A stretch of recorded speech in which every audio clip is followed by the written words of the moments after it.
السلام عليكم، ازيكم عاملين ايه؟ النهارده معانا استلام وحده جديده في كومباوند المصراويه في التجمع الخامس. هنوريكم حاجه حلوه قوي، وهنوريكم تفاصيل اول مره تشوفوها ان شاء الله على ايدينا، وهنوريكم ازاي احنا بنبدا المواقع وازاي احنا بنكنترول الموقف في بدايه الموقع. الحمد لله النهارده معانا شقه حوالي 160 متر في كومباوند المصراويه، وبالمناسبه احنا سلمنا شقه قبل كده هنا ونزلناها قبل كده على السوشيال ميديا بتاعتنا يعني. فده مدخل باب الشقه. عندي ريسبشن كبير زي ما انتم شايفين، في قطعتين ببلكونه، وعندي طبعا غرفتين، بس كانوا غرفتين احنا عملنا منهم 3 غرف وحمامين جوه. نبتدي حاجه كده مع بعض. احنا هنا ده المدخل بتاع الشقه، احنا عملنا حمام ضيوف عشان اللي اي حد عايز يدخل الحمام ما يبتديش ان هو يجرح بقيه الشقه. زي ما انتم شايفين لو دخلنا،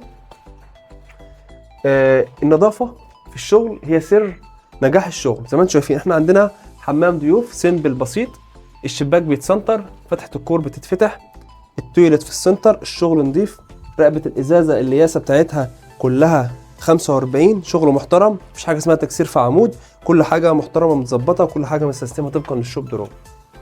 خلصنا من حمام الضيوف.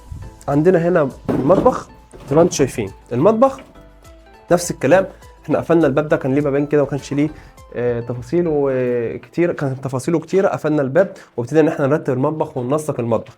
الشباك في السنتر، فتحتين كور، فتحه للشفاط للمطبخ وفتحه للشفاط الهرمي. شغل الميه كله في حيطه واحده في ظهرها الصرف عشان ما يمشيش كتير. زي ما انتم شايفين عندي سخان فوري، وعندي الاربع مخارج دول بنعملهم ليه الحوض السمارت. واحنا اصلا كده عاملين حسابنا قبل ما نشتغل في كل التفاصيل. عايز اقول لكم وانا في التاسيس عارف، وانا بشطب في الاخر وبفرش هفرش هنا حوض عامل ازاي، وعشان كده التاسيس بتاعنا كله بيبقى طالع حاجه محترمه. زي ما انتم شايفين عندي غساله هنا، والغسالات طبعا زي ما انتم عارفين، لو عارفين شغلنا بنبتدي نحط طبعا الشغل بتاعنا كله في بوطات. بس لسه احنا ما اشتغلناش كهرباء، لان الكهرباء دي كلها هتتكسر وتعاد من جديد. فانا بالنسبه لي دايما بحاول ان انا اخلي السباك يدخل ياخد شوط كده في الشغل، بعد كده اقوم لاحم فيه الكهرباء والسباك شغال. طبعا انا كده اوريدي بنجز برضو حاجات تانية وتفاصيل تانية في الموقع. ده كده الريسبشن. عندي هنا منطقتين، منطقه بتاعه السفره هناك ومنطقه بتاعه الشاشه هنا، تمام. وبعد كده عندي هنا القعده بتاعتي والركنه بتاعتي على البلكونه على الفيو بتاعي، تمام. توزيع محترم، توزيع بيحافظ على جميع المساحات اللي في الوحده عندك. زي ما انتم شايفين انا حطيت الركنه بتاعتي هنا، اسست تكييف 5 حصان هنا. وبالمناسبه تاسيس التكييفات زي ما انتم شايفين بنحاول على قد ما نقدر ما نمشيهوش في الارض، بيبقى داخل جوه عشان المحاره تاخد راحتها في المحاره. بنقفل شغلنا بوطات وفليكسيبل وبنحمي شغلنا كويس جدا. الموقع نظيف، الموقع نظيف زي ما انتم شايفين. احنا داخلين بنصور مع باستلام وكل حاجه او حاله موقع، بس احنا الموقع اشتغل اصلا بقاله اسبوعين شغال، فالحمد لله انجزنا تعديلات معماريه كتيره جدا. قفلنا الكلام ده كله لان الكلام ده كله كان طرقه كبيره فاحنا مش محتاجينها ولا حاجه، قفلناه وعملنا مدخل بس طرقه هنا. هنا بقى في الوضع ده عملنا 3 غرف زي ما انتم شايفين. عندي غرفه هنا، تمام، وعندي غرفه هنا. الغرفه دي صغيره بس تكفي فرد واحد. خلقتها من الغرفه دي والغرفه دي، انشأت غرفه، خدت المساحه دي من الغرفه دي، وخدت المساحه دي من الغرفه دي، كسرت وعدلت تعديل معماري وظبطت دنيتي وقفلت كل التفاصيل عشان نبتدي بقى نشتغل شغل على نضيف. طبعا المحكيات على سواعي. عندنا هنا التفاصيل بتاعتنا كلها تفاصيل محترمه، في المباني كلها متشحطه بالخشب زي ما انتم شايفين. عندنا هنا الطرقه تدخل على الاوضه الثانيه زي ما انتم شايفين، دي كلها مباني جديده. المباني الجديده بتاعتنا واخده من الاوضه دي في الاوضه اللي هناك. عندنا طبعا هنا بلكونه صغيره، طبعا مفيش تفاصيل كتير هنشرحها هنا لان لسه الكهرباء ما خلصتش ولا في حاجه خلصت، بس انا عايز اوريكم اللمسات الفنيه، عايز اوريكم نظافه الموقع، عايز اوريك ترتيبات الموقع، عايز اوريك ان في غرفه دايما بتكون للخامات زي ما انتم شايفين هنا. غرفه الخامات دي عشان المقاول بنساعده ان هو يحافظ على خاماته. دي الخامات بتاعت السباكه، الناس شغاله فهم حاصرين كل حاجه.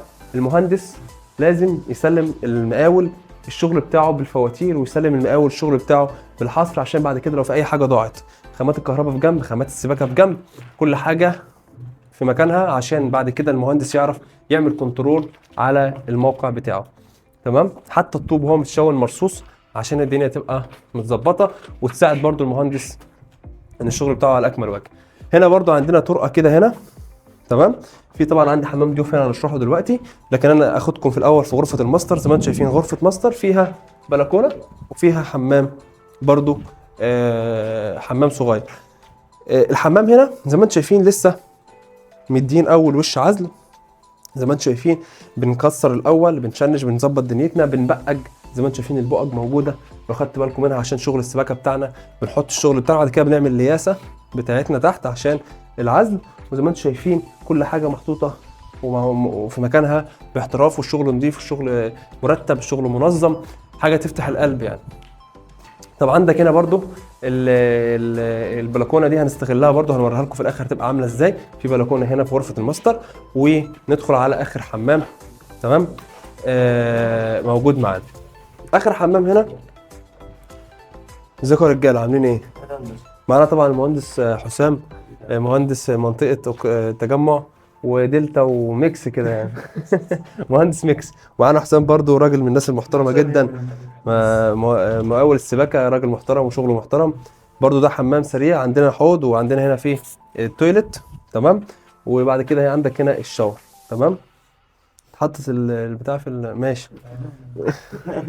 المهم حاجه ما تضيعش. بس كده احنا هنا حبينا ننوهكم على التفاصيل سريعا مع بعض عامله ازاي. عندنا 3 حمامات، عندنا 3 غرف، عندنا مكان كبير بريسبشن بطرقه. ان شاء الله باذن الله هنبتدي ان احنا نوريكم المراحل بتاعتنا اول باول، وعايزكم تستنوا الشقه دي تشوفوها هتبقى عامله ازاي. اشوفكم في المراحل الجايه ان شاء الله باذن الله على خير، وان شاء الله باذن الله هنعمل لكم حاجات مختلفه هنا. سلام.